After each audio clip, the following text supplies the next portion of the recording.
ഇവൻ റിസൾട്ട് വന്നിട്ട് എന്നോട് പറഞ്ഞ കാര്യം എന്താ അറിയോ, എനിക്ക് GST ഇൻസ്പെക്ടർ കിട്ടും, പക്ഷെ എനിക്കത് വേണ്ട.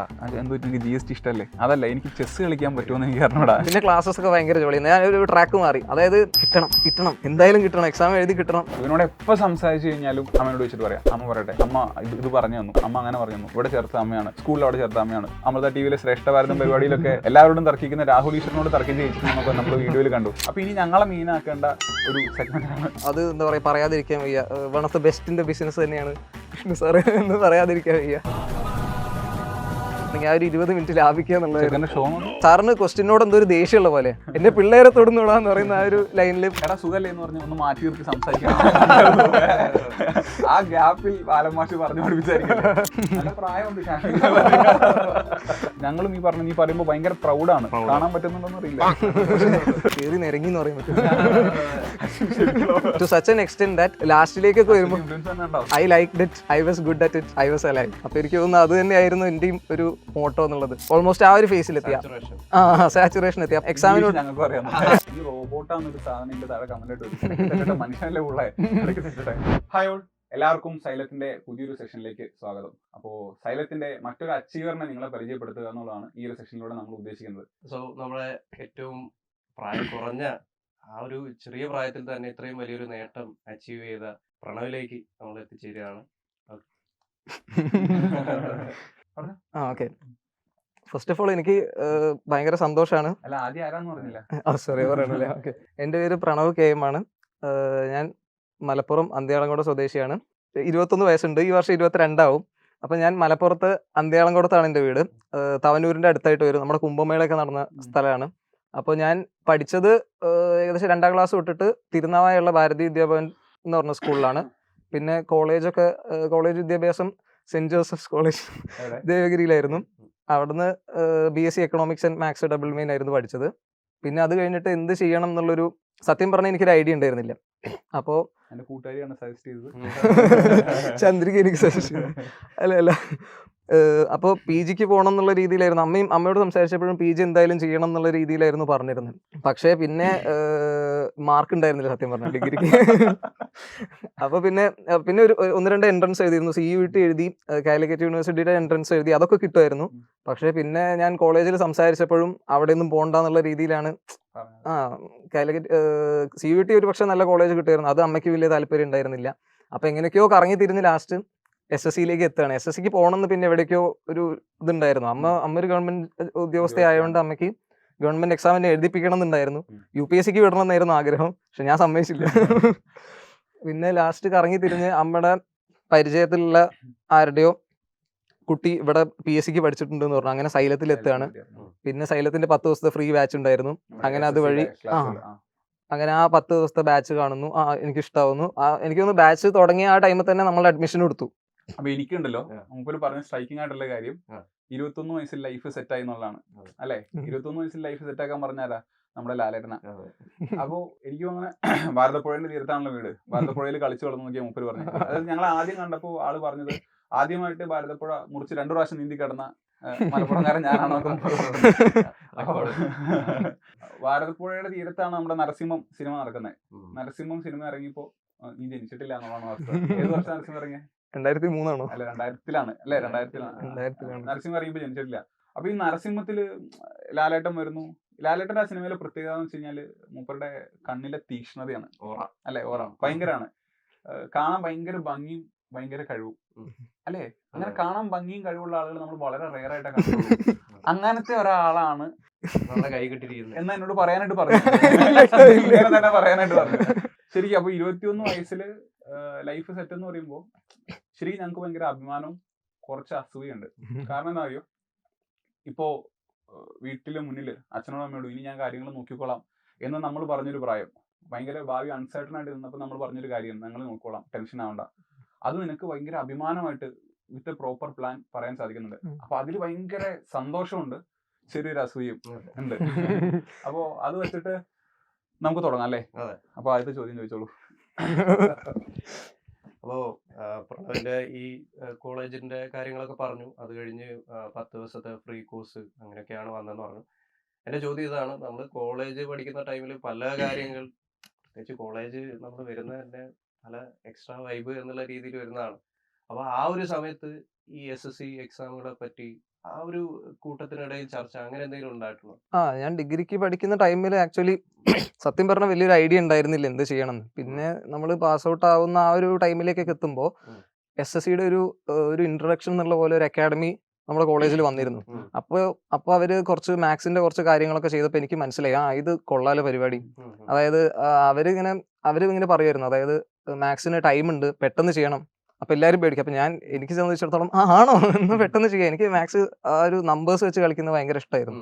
അപ്പോൾ ആ ഒരു രീതിയിൽ എനിക്ക് ആ ഒരു ഐഡിയ ഉണ്ടായിരുന്നു, ഈ ഒരു ഫീൽഡ് എനിക്ക് ഓക്കെ ആവുന്നു, എക്സാം ഫീൽഡ്. അപ്പോൾ പക്ഷേ എനിക്ക് SSCക്ക് വരണമെന്ന് ചോദിച്ചാൽ വലിയൊരു ഇൻട്രസ്റ്റ് ഉണ്ടായിരുന്നില്ല, എന്താ ചെയ്യേണ്ടതെന്നൊരു ഐഡിയ ഉണ്ടായിരുന്നില്ല. ഈ പറഞ്ഞ പോലെ ഡിഗ്രി കഴിഞ്ഞ് ഞാൻ എങ്ങനെയൊക്കെയോ SSCയിൽ എത്തിപ്പെടുകയാണ്. ഞാൻ അതിന്റെ മുമ്പ് SSCയുടെ അക്കൗണ്ട് ഒക്കെ ഉണ്ടാക്കിയിട്ടുണ്ട്, പക്ഷെ അങ്ങനെ എക്സാമിന് അപ്ലൈ ചെയ്യുക അങ്ങനത്തെ പരിപാടിയൊന്നും ഉണ്ടായിരുന്നില്ല. പിന്നെ ഈ ഒരു 10 day ബാച്ചിന് ചേർന്നപ്പോഴാണ് ഞാൻ പിന്നെ ഫുള്ളി കമ്മിറ്റഡ് ആയിരുന്നു ഈ ഒരു ഫീൽഡിലേക്ക്. വേറെ അങ്ങനെ എന്താ അറിയില്ല, എന്നെ ഒരു ട്രാൻസിൽ കയറി എന്ന് പറയാം. വേറെ ഒന്നും മൈൻഡില്ല, ഇത് എഴുതിയെടുക്കുക. പിന്നെ ക്ലാസ്സിൽ വരുമ്പോഴും മൂപ്പര് അത്യാവശ്യം ഹൈപ്പർ ആക്റ്റീവ് ആണ്, ഭയങ്കര എനർജറ്റിക് ആണ്. അതായത് നമ്മൾ ആദ്യത്തെ ക്ലാസ്സിൽ പറയില്ല എന്തെങ്കിലും സംശയം ഉണ്ടെങ്കിൽ ചോദിക്കണം, പക്ഷെ യൂഷ്വലി ആരും അത് ചോദിക്കില്ല. ആദ്യത്തെ ക്ലാസ് കഴിഞ്ഞപ്പോൾ തന്നെ വന്ന് സംശയം ചോദിച്ചു, അതായത് ഇങ്ങനെയാണ്, ഞാൻ ഇന്ന ആളാണ്, ഇങ്ങനെ ഞാൻ ട്രെയിനും ഡെയിലി പോയിട്ട് വരുവാണ്, അപ്പൊ എന്റെ പഠിത്തത്തിൽ ഇന്ന പ്രശ്നങ്ങളുണ്ട്. അപ്പൊ നമ്മൾ കൊള്ളാം. അതായത് ഞാനിപ്പോ അമ്മയോട് സംസാരിച്ചപ്പോൾ പറഞ്ഞു, ഏതൊരു സ്റ്റുഡന്റിനോട് നമ്മൾ ആദ്യം പറയുന്നത് ആദ്യമേ മോക്ക് ടെസ്റ്റ് എടുക്കുക, നമ്മുടെ സ്ട്രെങ്ത്തും വീക്ക്നെസ്സും മനസ്സിലാക്കുക, നമ്മുടെ പ്രശ്നങ്ങൾ മനസ്സിലാക്കുക, അതിനൊരു സൊല്യൂഷൻ നമുക്ക് പറഞ്ഞുതരാം. അതിന് തന്നെ പലരും 1 വർഷം 2 വർഷം സമയം എടുക്കുന്നുണ്ട്. ഇതാണ് എന്റെ പ്രശ്നം എന്നുള്ളത്. ഇവൻ ആദ്യത്തെ ദിവസം വന്നിട്ട് ഇതൊക്കെയാണ് എന്റെ വീക്ക് ഏരിയാസ്, അത് തിരിച്ചറിയാന്നുള്ള, നമ്മുടെ വീക്ക്നെസ് ആദ്യം തന്നെ തിരിച്ചറിയാന്നുള്ള ക്വാളിറ്റി ഭയങ്കരമാണ്. ഒരു കാര്യത്തിൽ ഞാൻ സത്യം പറയാം, ഞാനിപ്പോ അത് അമ്മയോടും പറഞ്ഞു, നിനക്ക് പെട്ടെന്ന് റിസൾട്ട് കിട്ടും എന്നൊരു കാര്യം അറിയായിരുന്നു, പക്ഷെ ഫസ്റ്റ് അറ്റംപ്റ്റിൽ ഇത്രയും നല്ലൊരു പോസ്റ്റ് കിട്ടുമെന്ന് ഞാൻ വിചാരിച്ചില്ല. കാരണം അത് ഭയങ്കര റെയർ ആണത്, ഫസ്റ്റ് അറ്റംപ്റ്റിൽ കിട്ടുക എന്നുള്ളത്, പ്ലസ് അതിൽ ഇത്രയും നല്ലൊരു പോസ്റ്റ് കിട്ടുക എന്നുള്ളത് റെയറാണ്. അപ്പൊ ഈ ഒരു യാത്രയിൽ ഈ 1 വർഷത്തെ കോച്ചിങ് മാത്രമായിരുന്നു നിനക്ക് ഉണ്ടായിരുന്നത്, അതോ അതിനു മുന്നേ സ്വന്തമായിട്ട് പഠിക്കുന്ന ഒരു രീതി, ഈ പറയുന്ന വിഷയങ്ങളിൽ ഇതിനു മുന്നേ ഉള്ള ഒരു സ്ട്രെങ്ത് വീക്ക്നെസ്, അതൊന്ന് പറയാമോ? അങ്ങനെ പറയുമ്പോൾ സത്യം പറഞ്ഞ ഈ 4 സബ്ജക്റ്റിനായിട്ടും എങ്ങനെയെങ്കിലുമൊക്കെ ഒരു കണക്ഷൻ ഉണ്ടായിരുന്നു എന്ന് വേണമെങ്കിൽ പറയാം. അത് അറിഞ്ഞോ അറിയാതെ സംഭവിച്ചതാണ്. അതായത് ഇപ്പോൾ സ്കൂൾ വിദ്യാഭ്യാസം നോക്കുകയാണെങ്കിൽ ഞാൻ CBSE ആണ് പഠിച്ചത്, അപ്പോൾ ഒരു NCERT ടച്ച് അവിടെ ഉണ്ടായിരുന്നു. പിന്നെ മാത്സിലേക്ക് വരികയാണെന്നുണ്ടെങ്കിൽ ഏകദേശം 4ാം ക്ലാസ് ആ ഒരു ടൈം തൊട്ട് തന്നെ ടീച്ചർ എന്തെങ്കിലും ബോർഡിൽ ഒരു ക്വസ്റ്റ്യൻ ഇടുകയാണെന്നുണ്ടെങ്കിൽ അത് ആദ്യം ചെയ്ത് തീർക്കുക എന്നുള്ളത് എനിക്ക് ഭയങ്കര ഇൻട്രസ്റ്റ് ആയിരുന്നു അങ്ങനെ ചെയ്യാൻ. അപ്പോൾ ടീച്ചർമാരെ ഇടയ്ക്ക് ചീത്ത പറയും, ഉത്തരം വിളിച്ച് പറയരുതല്ലോ, ഞാൻ ചെയ്ത് വിളിച്ച് പറയും. എനിക്ക് ഭയങ്കര ചിലപ്പോൾ 1-2 ഫ്രണ്ട്സ് ഒക്കെ ഉണ്ടാവും, ഞങ്ങളിങ്ങനെ കോമ്പറ്റീഷൻ ഒക്കെ ആയിരുന്നു. അപ്പോൾ അത് പെട്ടെന്ന് ചെയ്യാൻ എനിക്ക് ഇഷ്ടമായിരുന്നു. പിന്നെ ഈ നമ്പേഴ്സ് വെച്ച് കളിക്കാനും എനിക്ക് ഭയങ്കര ഇഷ്ടമായിരുന്നു. അതായത് ഇപ്പോൾ ഒരു 57 + 46 ആണെങ്കിൽ നമുക്കതിനെ പല രീതിയിലും ആഡ് ചെയ്യാൻ പറ്റും. 50 + 40 + 7 + 6, ഇനി അല്ലെങ്കിൽ 57 ഒരു 3 കൊടുത്തിട്ട് ആ 3 ഇവിടെ കുറച്ച് 60, 43, 103 അങ്ങനെ പല രീതിയിലും ചെയ്യാം. അപ്പോൾ അതെനിക്കിങ്ങനെ അങ്ങോട്ടും ഇങ്ങോട്ടും എഴുതി നോക്കി കൊടുക്കുന്ന ഭയങ്കര ഇഷ്ടമുള്ള പരിപാടിയായിരുന്നു. അപ്പോൾ ആ ഒരു ഏരിയയും എനിക്ക് അത്യാവശ്യം നല്ല സ്ട്രെങ്ത് ഉണ്ടെന്ന് എനിക്ക് അറിയായിരുന്നു. പിന്നെ അതേപോലെ ഇംഗ്ലീഷ് ആയാലും അത്യാവശ്യം ബുക്കൊന്നും അങ്ങനെ വായിക്കില്ല, പക്ഷെ CBSE ആണ് പഠിച്ചത്. പിന്നെ ടെക്സ്റ്റ് ബുക്ക് ആയാലും അത്യാവശ്യം വായിക്കും. NCERT വായിക്കുമ്പോഴും അവിടെയൊക്കെ ഇംഗ്ലീഷ് ഒരുപാട് വായിച്ചു പോകുമായിരുന്നു. പിന്നെ ഇംഗ്ലീഷ് കേൾക്കുകയും ചെയ്യുമായിരുന്നു. അതായത് നമ്മൾ കമന്ററി കുറെ കേൾക്കും. അന്ന് എന്ന് പറഞ്ഞു കഴിഞ്ഞാൽ ഈ പറഞ്ഞ പോലെ ടച്ച് ഫോണൊന്നും അങ്ങനെ അധികം വന്നിട്ടില്ല. അപ്പോൾ TV കാണാൻ പറ്റുന്ന ഓൾമോസ്റ്റ് എല്ലാ സ്പോർട്സും ഞാൻ കാണുമായിരുന്നു. ക്രിക്കറ്റ് കാണും, MotoGP കണ്ടിരുന്നു, ഫുട്ബോൾ അങ്ങനെ അധികം ഇല്ലെങ്കിലും ISL ഒക്കെ ഒരുപാട് കാണുമായിരുന്നു. അത് പിന്നെ മലയാളമാണ്. പിന്നെ ഒരുവിധം കാണാൻ പറ്റുന്ന സ്പോർട്സ് എല്ലാം കാണുമായിരുന്നു. അപ്പോൾ അങ്ങനെ കമന്ററി ഒക്കെ എനിക്ക് ഭയങ്കര ഇഷ്ടമായിരുന്നു. അപ്പോൾ അങ്ങനെയൊക്കെ ഇംഗ്ലീഷും അത്യാവശ്യം നല്ലതായിരുന്നു. പിന്നെ റീസണിങ് ഈ പറഞ്ഞ പോലെ ഒരു എലമെന്റ് ഓഫ് നമ്പർ കളി ഉണ്ടല്ലോ അതിൽ. അപ്പോൾ ആ ഒരു രീതിയിൽ വെച്ച് നോക്കുമ്പോഴും എനിക്ക് പിന്നെ ഈ പാറ്റേൺ സോൾവിങ്, നമ്മുടെ സ്കൂളിൽ PCM എക്സാം ഉണ്ടാവുമല്ലോ, പ്രോഗ്രസീവ് കരിക്കുലം മാനേജ്മെന്റ്, അങ്ങനെ എന്തോ ഒരു എക്സാം ഉണ്ടാവും ഈ സ്കൂളിൽ. അപ്പോൾ CBSE സ്കൂളുകൾക്കുള്ള എക്സാമാ തോന്നുന്നുണ്ട്. അപ്പോൾ അതിലും ഇതേപോലെ ഞാനിപ്പോൾ ആ ബുക്ക്, എൻ്റെ പഴയ 7ാം ക്ലാസ്സിലെ ഗൈഡ് ബുക്കൊക്കെ ഇരിക്കുന്നുണ്ട്. അപ്പോൾ അതിൽ നോക്കിയപ്പോഴും ഇതേപോലെ പാറ്റേൺ സോൾവിങ് അങ്ങനത്തെ ടൈപ്പ് ക്വസ്റ്റ്യൻസ് ഒക്കെ ഉണ്ട്. അപ്പോൾ നോക്കിയപ്പോൾ അവിടെയും ഒരു കണക്ഷൻ ഉണ്ടായിരുന്നു. ജനറ്റിക്കലി എഞ്ചിനീയർഡ് മെറ്റീരിയൽ എന്ന് വേണമെങ്കിൽ പറയാല്ലേ. നമ്മുടെ സൂര്യയുടെ ഒരു സിനിമയിൽ ഇന്ന ക്വാളിറ്റീസ് എടുത്ത്, അത് ഏത് സിനിമ മറന്നുപോയി, അതിനായിട്ട് ഡിസൈൻ ചെയ്ത് വന്നത് എങ്ങനെയൊക്കെയോ അറിയാതെ അങ്ങനെ ഒരു ഡിസൈൻ ആയി പോയി തോന്നുന്നുണ്ട്. അപ്പോൾ GK വരുമ്പോൾ ഞാൻ വലിയ സത്യം പറഞ്ഞാൽ എനിക്ക് വലിയ ബേസ് ഉണ്ടായിരുന്നില്ല. ഈ NCERT ആണെങ്കിൽ പോലും അതൊക്കെ ടച്ച് വിട്ടു പോയില്ലേ. അപ്പോൾ ഞാൻ ഈ ലൂസൻ്റ് ആദ്യം വാങ്ങിച്ചിരുന്നു. പ്രിപ്പറേഷൻ തുടങ്ങുമ്പോൾ തന്നെ ലൂസൻ്റ് ഇങ്ങനെ വായിക്കും.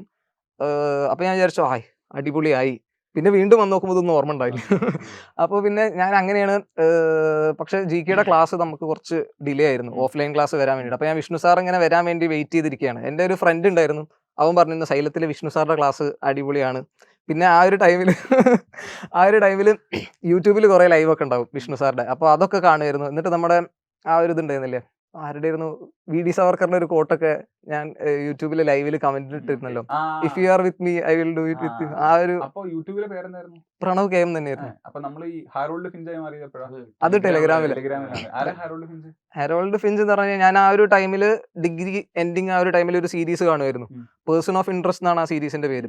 അപ്പോൾ അതിലെ മെയിൻ ക്യാരക്ടറിൽ ഒരാളാണ് ഹാരോൾഡ് ഫിഞ്ച്. മൈക്കൽ എമേഴ്സൺ എന്ന് പറഞ്ഞൊരു ആക്ടറാണ് അത് അഭിനയിച്ചിരിക്കുന്നത്. അപ്പോൾ ഞാൻ അതിലേക്ക് എത്തിയത് വേറെ കഥയാണ്. അതായത് +2 എൻഡിങ്ങിൽ ലോസ്റ്റ് എന്ന് പറഞ്ഞൊരു സീരീസ് കണ്ടിരുന്നു. അപ്പോൾ ആ ലോസ്റ്റ് എന്ന് പറഞ്ഞ സീരീസിൽ ഒരു ഭീകരമായൊരു ക്യാരക്ടർ, പുള്ളി പ്രത്യേകിച്ച് ഒന്നും ചെയ്യുന്നില്ല, പക്ഷെ ഒരു ഭീകരത സൃഷ്ടിക്കാൻ അദ്ദേഹത്തിന് കഴിഞ്ഞിട്ടുണ്ട്, മൈക്കൽ എമേഴ്സണ്.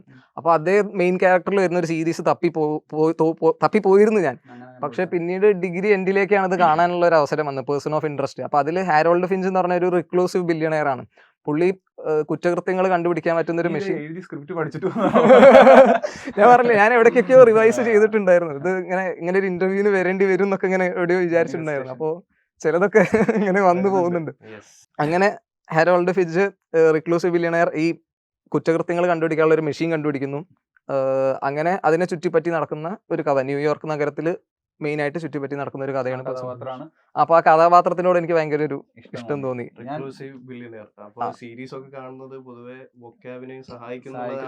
അതെ അതെ, അവിടെയും ഒരു ഇംഗ്ലീഷ് ടച്ച് ഉണ്ട്. ഇംഗ്ലീഷ് സിനിമയും സീരീസ് ഒക്കെ ഒരുപാട് കാണുമായിരുന്നു. എനിക്കിപ്പോ എന്താണെന്നറിയോ, ഞാൻ എന്നോട് പ്രിപ്പറേഷൻ സ്ട്രാറ്റജി ചോദിക്കുന്ന ആളുകളോട് ഞാൻ ഇപ്പോഴും പറയുന്ന ഒരു കാര്യമുണ്ട്, എല്ലാത്തിനും കോംപ്രമൈസ് ചെയ്ത് പഠിക്കാൻ ഇറങ്ങരുത്, അത് അബദ്ധമായി പോകും. ഇപ്പോൾ നിന്നെ സംബന്ധിച്ചോളം ഏറ്റവും സന്തോഷകരമായിട്ടുള്ള വസ്തു എന്താണെന്ന് വെച്ച് കഴിഞ്ഞാൽ പ്രിപ്പറേഷൻ നല്ലപോലെ പോയി, കറക്റ്റ് ആയിട്ടുള്ള ഗൈഡൻസ് കിട്ടിയിട്ടുണ്ട്, ഭാഗ്യം എന്നൊരു എലമെന്റ്, എല്ലാം നല്ലപോലെ വന്ന് എല്ലാം അതെ എല്ലാവരും നല്ലപോലെ വർക്ക് ആയപ്പോഴത്തേക്കും പെട്ടെന്ന് തന്നെ നമുക്ക് സന്തോഷത്തിലേക്ക് എത്താൻ സാധിച്ചു. അത് ഭയങ്കര റെയറാണ്, ഭയങ്കര ഒരു പ്രൗഡ് ഹാപ്പി മൊമെന്റ് ആണ്. ചില ആളുകൾക്ക് അങ്ങനെയല്ല. അപ്പോൾ അവരെല്ലാത്തിനും കോംപ്രമൈസ് ചെയ്ത് വന്നു കഴിഞ്ഞാൽ, അതായത് വീട്ടിലേക്ക് മാത്രം ഒതുങ്ങിക്കൂടി പഠനം മാത്രമായിട്ട് കൂട്ടുകാരെ കട്ട് ചെയ്ത് ഈ പറഞ്ഞ സീരീസ് ഇതൊക്കെ മാറ്റി നിർത്തി കഴിഞ്ഞു കഴിഞ്ഞാൽ ചിലപ്പോൾ അൺഫോർച്ചുനേറ്റ്ലി ഒരു തവണ നമുക്കത് കിട്ടിയില്ലെങ്കിൽ അത് വല്ലാത്തൊരു വിഷമത്തിലേക്ക് കൊണ്ടുപോകും. ഇവൻ റിസൾട്ട് വന്നിട്ട് എന്നോട് പറഞ്ഞ കാര്യം എന്താ അറിയോ, എനിക്ക് GST ഇൻസ്പെക്ടർ കിട്ടും, പക്ഷെ എനിക്കത് വേണ്ട. എന്തോ എനിക്ക് GST ഇഷ്ടമല്ലേ, അതല്ല എനിക്ക് ചെസ് കളിക്കാൻ പറ്റുമെന്ന് എനിക്ക് അറിഞ്ഞൂടാ. അപ്പൊ ഞാൻ ആദ്യമായിട്ട് എന്നോട് ഇങ്ങനെ ഒരാൾ പറയണേ ചെസ് കളിക്കാൻ പറ്റാതെ, നമ്മളൊക്കെ നോക്കുന്നുണ്ടാ നല്ല പൊസിഷൻ, കുറച്ചുകൂടെ ശമ്പളം, എനിക്ക് കുറച്ചുകൂടെ ശമ്പളം കുറച്ച് മതി, നാട്ടിൽ തന്നെ മതി, ചെസ് കളിക്കണം, ക്രിക്കറ്റ് കളിക്കണം, പിന്നെ എനിക്ക് ക്ലാഷ് ഓഫ് ക്ലാൻസ് കളിക്കണം. ഞാൻ ഇന്റർവ്യൂവിന്റെ കാര്യം ചോദിച്ചപ്പോഴും കുഴപ്പമില്ല, എനിക്ക് 5 മണിക്ക് ക്രിക്കറ്റ് കളിക്കണം, തിരിച്ചെത്തിയാൽ മതി, ബാക്കി എനിക്ക് പ്രശ്നമില്ല എന്നാണ് മൂപ്പര് പറഞ്ഞത്. അപ്പൊ ഇത് ഒരു വളരെ സന്തോഷമുള്ള കാര്യം. നീ ഒരുപാട് സന്തോഷങ്ങളെ കോംപ്രമൈസ് ചെയ്യാണ്ട് എന്നാൽ പഠിത്തം നല്ല വൃത്തിക്ക് കൊണ്ടുപോകാനാണ്. ഇതിലിപ്പോ ഒരുപാട് കാര്യങ്ങളുണ്ട്. ഇതിലിപ്പോ നീ പറയുന്ന നല്ല വിദ്യാഭ്യാസം, വീട്ടുകാർ തന്ന ഏറ്റവും വലിയൊരു കാര്യം നല്ല വിദ്യാഭ്യാസം. പിന്നെ അമ്മയോട് സംസാരിച്ചപ്പോഴത്തേക്കും ഈ പറഞ്ഞ GK എന്നൊക്കെ പറയുമ്പോൾ അതിൽ കുറെ പുരാണങ്ങളുണ്ട്, അപ്പൊ അത് ചെറുപ്പം തൊട്ട് വായിക്കുക. അങ്ങനെ എല്ലാം നല്ലപോലെ കൊണ്ടുവന്ന ഒരു സാധനം നിനക്കുണ്ട്. അപ്പാർട്ട് ഫ്രം ദാറ്റ്, ഈ ഒരു വർഷത്തില് എന്തൊക്കെയായിരുന്നു പ്രിപ്പറേഷനിൽ ഏറ്റവും പോസിറ്റീവായിട്ട്, ഐ മീൻ ചെയ്യാൻ പ്ലാൻ ചെയ്ത് പഠനത്തിന് ഇങ്ങനെയൊക്കെ കാര്യങ്ങൾ വേണം. ഒരു കാര്യം കൂടെ പറയട്ടെ, സൈലത്തിന്റെ കോഴിക്കോടത്തെ ക്ലാസ്സുകളിൽ പഠിക്കുമ്പോഴും ആള് ഡെയിലി ട്രെയിനിൽ പോയി വരിക ചെയ്തോണ്ടിരുന്നത്. അപ്പൊ യാത്രയ്ക്കായിട്ട് ഒരുപാട് സമയം പോയിട്ടുണ്ട്, പ്ലസ് ക്ലാസ്സുകൾ. ഇതൊക്കെ കഴിഞ്ഞിട്ട് ഈ ഒരു വർഷത്തില് ടൈം മാനേജ്മെന്റിന് എന്തൊക്കെ കാര്യങ്ങളാണ് ചെയ്തതെന്ന് പറയാമോ? അപ്പൊ ഞാൻ സത്യം പറഞ്ഞ ആദ്യം മോക്കെടുക്കുക. ഈ മാമുക്കോയി ചോദിക്കില്ല എന്താ രാമേന്ദ്ര പ്രശ്നം, അടി കഴിഞ്ഞിട്ടല്ലേ ചോദിക്കുക, അതേപോലെ ആദ്യം മോക്കെടുത്തിട്ടായിരുന്നു ബാക്കി പരിപാടി. അപ്പൊ ഞാൻ ആദ്യം തന്നെ പ്രിപ്പറേഷൻ ജേർണി തുടങ്ങുമ്പോൾ ഒരു മോക്കെടുത്തു. അതിലൊരു 124 ഉണ്ടായിരുന്നു, പിന്നെ 117, 108 അങ്ങനെയായിരുന്നു ആദ്യത്തെ 3 മോക്ക്. പിന്നെ അതിന്ന് ഞാൻ അങ്ങനെ നോക്കി, അതായത് ഏതൊക്കെ ഏരിയാസിലാണ് എനിക്ക് മാർക്കില്ലാത്തത്. പിന്നെ ആ ഒരു ഐഡിയ വെച്ചിട്ട് ഈ ബാച്ചിന് വേണ്ടിയിട്ട് ഞാൻ സത്യം പറഞ്ഞാൽ വെയിറ്റ് ചെയ്തിട്ടില്ല, ബാച്ചിന്റെ ക്ലാസ് വരാൻ വേണ്ടിയിട്ട്. കഴിയണതും മാത്സ് ഒക്കെ പ്രത്യേകിച്ച് ഞാൻ ഒരു ബേസ് എത്രയും പെട്ടെന്ന് ഉണ്ടാക്കുക എന്നുള്ള ലക്ഷ്യത്തോടു കൂടി. അപ്പോൾ ഈ ഒരു 10-20 മിനിറ്റിന്റെ ചെറിയ വീഡിയോസ് ഉണ്ടാവും ഓരോ ടോപ്പിക്കിന്റെയും, അതായത് ബേസിക് 3 ക്വസ്റ്റ്യൻസ്. അപ്പോൾ ആ ഒരു 3 ക്വസ്റ്റ്യൻസിന്റെ വീഡിയോ എത്രയും പെട്ടെന്ന് കാണും. എന്നിട്ട് അതിന്റെ ഒരു നോട്ട് ഉണ്ടാക്കി വെക്കും, വളരെ ബേസിക് ആയിട്ടുള്ള ക്വസ്റ്റ്യൻസ് മാത്രം. ഇപ്പോൾ ബോട്ടൺ സ്ട്രീം ആണെന്നുണ്ടെങ്കിൽ വളരെ ബേസിക് ആയിട്ട് എന്താണ് down stream speed, up stream speed, അതിന്റെ ബേസിക് ഐഡിയ ഉണ്ടാക്കി വെച്ചിരുന്നു ക്ലാസ് കിട്ടുന്നതിന്റെ മുമ്പ് തന്നെ. എനിക്ക് മോക്ക് എടുക്കാൻ വേണ്ടിയിട്ടാണ്. അപ്പോൾ എനിക്കറിയാം ഈ ഏരിയാസ് ആണ് ഡെവലപ്പ് ചെയ്യേണ്ടത് എന്നുള്ളൊരു ഐഡിയ ഉണ്ട്. ഇംഗ്ലീഷ് ആയാലും GK ആയാലും. പക്ഷേ GK ഒരു എക്സെപ്ഷൻ ആണ്, കാരണം GK നമുക്ക് വായിച്ച് പഠിച്ചാൽ മനസ്സിലാവില്ല എന്ന് എനിക്ക് പിന്നീട് മനസ്സിലായി. അപ്പോൾ ഞാൻ എന്താ പറയുക, ഈ പറഞ്ഞ പോലെ ആദ്യത്തെ വിഷ്ണു സാറിൻ്റെ ക്ലാസ്സിന് ഇരിക്കുമ്പോൾ എൻ്റെ ഒരു മൈൻഡ് സെറ്റ് എന്ന് പറഞ്ഞാൽ സാറിൻ്റെ വായെന്ന് വീഴുന്ന എല്ലാം എഴുതിയിരിക്കണം, ആ ഒരു മൈൻഡ് സെറ്റ് ആയിരുന്നു. അപ്പോൾ അത് കഴിഞ്ഞിട്ട് ഞാൻ ഈ എല്ലാം എഴുതിയെടുത്തോ? ഓൾമോസ്റ്റ് എല്ലാം എഴുതിയെടുക്കുക എന്നുള്ളൊരു മൈൻഡ് സെറ്റോട് കൂടിയായിരുന്നു. എന്നിട്ട് ഞാൻ ഈ മാർക്കും കൊണ്ട് ചെല്ലുന്നുണ്ട്, വിഷ്ണു സാറിൻ്റെ അടുത്തേക്ക് ചെല്ലുന്നുണ്ട്, ഇത്ര മാർക്ക് ഉണ്ട്, ഇതാണ് ഏരിയ എന്നൊക്കെ പറയുന്നുണ്ട്. അപ്പോൾ സാറ് പറഞ്ഞു, നിന്റെ ആവേശം കൊള്ളാം, പക്ഷേ നീ ഭയങ്കര ടെൻസ്ഡ് ആയിട്ടാണ് ഇരിക്കുന്നത്, അത്ര ടെൻസ്ഡ് ആവേണ്ട ആവശ്യമില്ല, കുറച്ചുകൂടെ എൻജോയ് ചെയ്യണം എന്ന് പറഞ്ഞു. അപ്പോഴാണ് എനിക്ക് കുറച്ചുകൂടെ ഒരു ഐഡിയ കിട്ടിയത്. അതായത് ഇതിപ്പോൾ വായന്ന് വരുന്ന എല്ലാതൊന്നും എഴുതിയെടുക്കണ്ട, നമ്മളൊരു ഐഡിയ കിട്ടുക, നമ്മൾ മനസ്സിലത് പതിപ്പിച്ച് വെക്കുക, അതാണ് വലിയ കാര്യം. പിന്നെ ഞാൻ അങ്ങനെ നോട്ട് എഴുതാൻ പോയിട്ടില്ല. പിന്നെ നമ്മുടെ ഓൺലൈൻ നോട്ട് ഉണ്ടാവും, ക്ലാസ് നോട്ട്സ് ഉണ്ടാവും, അത് നോക്കും. പിന്നെ എന്തെങ്കിലും ഗൈഡ് ഉണ്ടെങ്കിൽ അത് നോക്കും. ആ ഒരു രീതിയിലായിരുന്നു പോയത്. പിന്നെ ഭയങ്കര ജോളിയായിരുന്നു. പിന്നെ ക്ലാസ്സസ് ഒക്കെ ഭയങ്കര ജോളിയായിരുന്നു. ഞാൻ ഒരു ട്രാക്ക് മാറി. അതായത് അതുവരെ എന്ന് പറഞ്ഞു കഴിഞ്ഞാൽ കിട്ടണം എന്തായാലും കിട്ടണം, എക്സാം എഴുതി കിട്ടണം.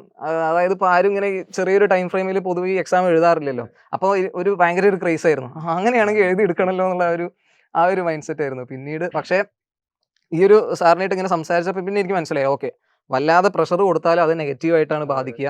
അപ്പോൾ പിന്നെ ഞാൻ ഒന്നും കൂടെ ഒന്ന് വലിഞ്ഞു. പക്ഷെ പഠിത്തം നല്ലോണം നടക്കുന്നുണ്ട്. സംഭവം എന്താ വെച്ചാൽ ഞാൻ ഈ പ്രോസസ്സ് നല്ലോണം എൻജോയ് ചെയ്തിരുന്നു. ഒരുപാട് കാലം ചെയ്തിട്ടില്ലാത്തത് കൊണ്ടായിരിക്കാം ഒരു പക്ഷെ എൻജോയ് ചെയ്തിട്ടുള്ളത്. അങ്ങനെയല്ല, ഞാൻ പറഞ്ഞില്ല, മൂപ്പര് ആദ്യം നോട്ടും കൊണ്ട് വന്നപ്പോൾ ക്ലാസ്സിലിരിക്കുമ്പോഴും ആള് വലിഞ്ഞു മുറിയിരിക്കണേ, ചോദിക്കണമെങ്കിൽ ഉത്തരം പറയാൻ ശ്രമിക്കുന്നത്. അത് നമ്മൾ ഭയങ്കരമായിട്ട് എൻജോയ് ചെയ്യില്ലേ. ക്ലാസ് എന്റെ ഏറ്റവും കൂടുതൽ ക്ലാസ്സിൽ സംസാരം വേണമെന്ന് ആഗ്രഹിക്കുന്ന ആളാണ് നമ്മൾ, അല്ലേ? കാരണം നമ്മുടെ വിഷയങ്ങൾ പൊതുവെ അങ്ങനെയാണ്. അപ്പൊ ആള് പക്ഷെ സംസാരിക്കുമെങ്കിൽ ആള് ഭയങ്കര വലിഞ്ഞു മുറിയാണ്. ക്ലാസ് കഴിയുമ്പോഴേ എനിക്ക് അനാലിസിസ് കൊണ്ടുവരും. അപ്പോഴും ഇപ്പൊ ഈ കാണുന്ന കയ്യിലേക്ക് ചെറിയൊരു വിറയല്. അപ്പൊ ഞാൻ നീ ടെൻഷൻ ആവില്ല, കാരണം നല്ല വൃത്തിക്ക് ചെയ്യുന്നുണ്ട്. ടെൻഷൻ അടിച്ച് കൊണ്ടുപോയി കളയുന്നത് പലപ്പോഴായിട്ട് ഉള്ളതാണ്. ടൈപ്പിങ്ങിനൊക്കെ ഇരിക്കുമ്പോൾ ടെൻഷൻ അടിച്ച് ടൈപ്പിംഗ് പോയ ആളുകളൊക്കെ നമ്മൾ സംസാരിക്കുന്നത്. അപ്പോൾ ടെൻഷൻ അടിക്കരുത് എന്ന് പറഞ്ഞാൽ അതുകൊണ്ടാണ്. അത് നീ നല്ല വൃത്തിക്ക് ചെയ്തു എന്നുള്ളത് മനസ്സിലാവുന്നുണ്ട്.